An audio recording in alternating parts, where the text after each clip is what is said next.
Let's start with politics here in the U.S. Democrats have much to celebrate after securing key victories on election night.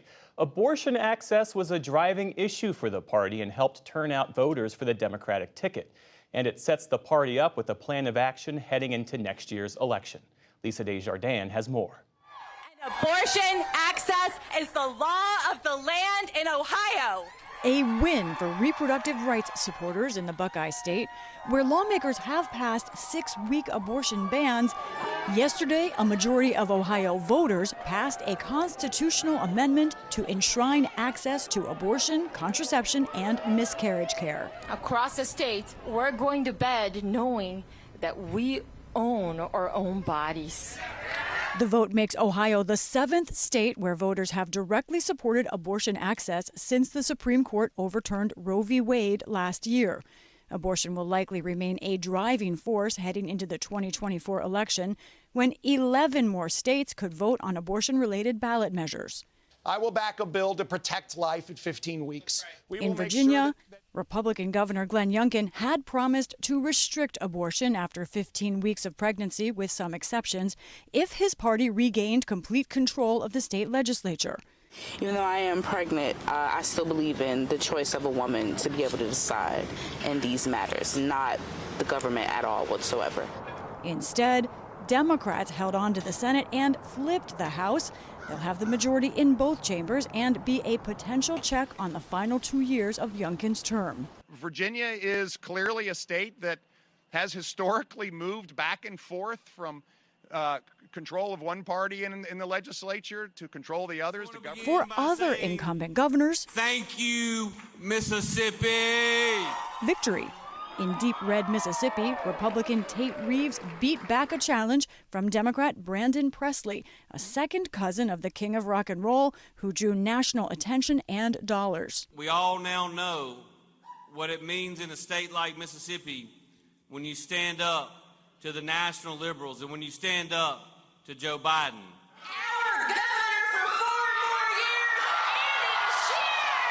And in Kentucky, Democrat Andy Beshear won a second term with 52% of the vote in a state that former President Donald Trump carried by 26 points in 2020. Beshear offering Democrats a potential message for red and purple states next year. It was a victory that sends a loud, clear message.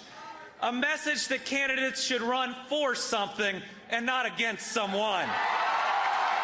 At the U.S. Capitol, overall, Republican Senator Thom Tillis of North Carolina was frustrated and blunt. We've got to do a better job. Yesterday, to me, was a complete failure.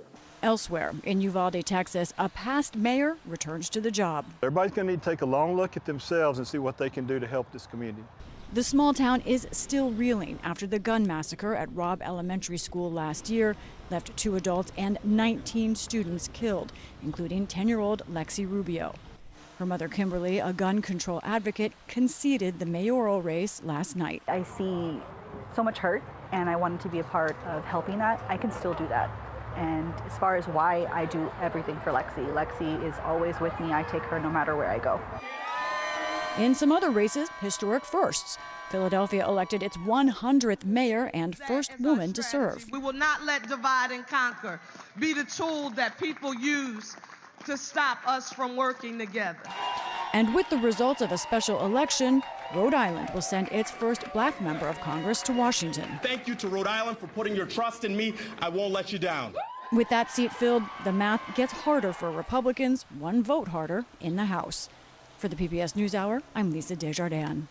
For analysis of yesterday's election and what we learned about the voters, we're joined by Amy Walter of the Cook Political Report with Amy Walter. It's good to see you, Amy Walter. Great to be here. So look, abortion rights have won every time they've been on the ballot since the Supreme Court overturned Roe last year. What's your read on Ohio becoming the latest red-leaning state to vote in support of abortion access, and by a pretty large margin? By a very big margin. It's similar to the margin that we saw in another deep red state, Kansas, in the last year. I think what is pretty clear, when you put the question of abortion access on the ballot in its own separate space, it is not competing with candidates or the position of candidates. It is a popular position, having either abortion rights enshrined, or in the case of Kansas, making sure that abortion rights are not restricted. If you look, you can see the number of counties, I think it's about 18, that voted in 2020 for Donald Trump and also voted for to support this abortion rights initiative. Yeah. The big question becomes, and we'll be talking about this, I'm sure, in a minute, is once you take it from an initiative and put it into a candidate, in other words, what position do you hold on abortion, what position does another candidate hold, it becomes a little more complicated. Well, let's look at what happened in Virginia, because abortion wasn't explicitly on the ballot, but as we saw in Lisa's reporting, Glenn Youngkin and Virginia Republicans campaigned on what they said was a more reasonable approach, a 15-week ban as opposed to a 6-week ban or a total ban on abortion. But it didn't work because Virginia voters denied the governor and his party the legislative majorities they were looking for. Yeah, this was a big gamble by Governor Youngkin. What he looked at after 2022 is he looked at the fallout from the 2022 midterms and said, Republicans have to have an answer, have to have a better message on abortion. We can't continue to let Democrats define it for us. So we're going to come out with what he called a reasonable restriction on it. However, it's what seems to be clear from Virginia and from Ohio is that voters do not see that as a reasonable restriction. And when I talked to one Democrat who was doing a lot of work in Virginia this morning, this person told me that Republicans don't have a communications or messaging problem. Mm-hmm. They have a problem. And the problem is that voters don't trust them on the issue of abortion.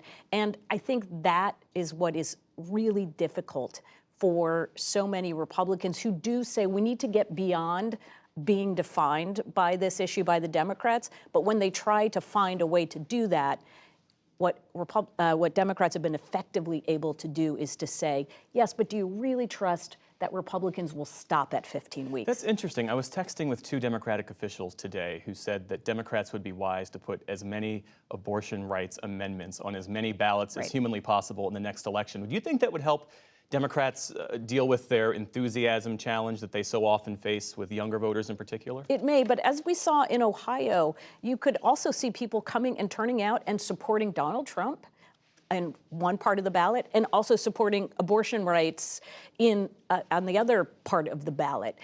There's no doubt, though, that this is a much more motivating issue for Democrats than it is for Republicans. Even when the issue is about restricting abortion, Republicans aren't as enthusiastic about this as Democrats are to enshrine it.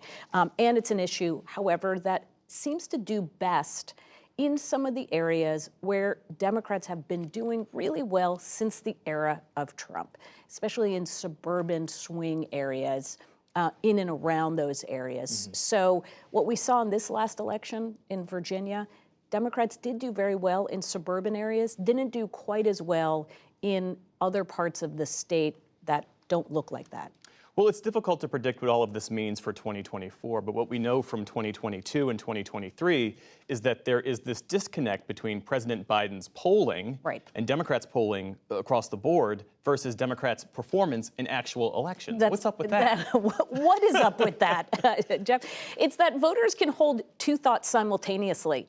They can say, I don't think Joe Biden's doing a particularly good job, or I think maybe he's too old for this, or I don't think the economy's going particularly well. But the issue of abortion, or the issue of democracy, or the issue of voter intimidation, those things are much more important to me than what I think about Joe Biden. And so they pick that issue, whether it's abortion or democracy issues, over how they feel about Joe Biden. Amy Walter, always enjoy speaking with you. Thanks for coming in. Great to see you.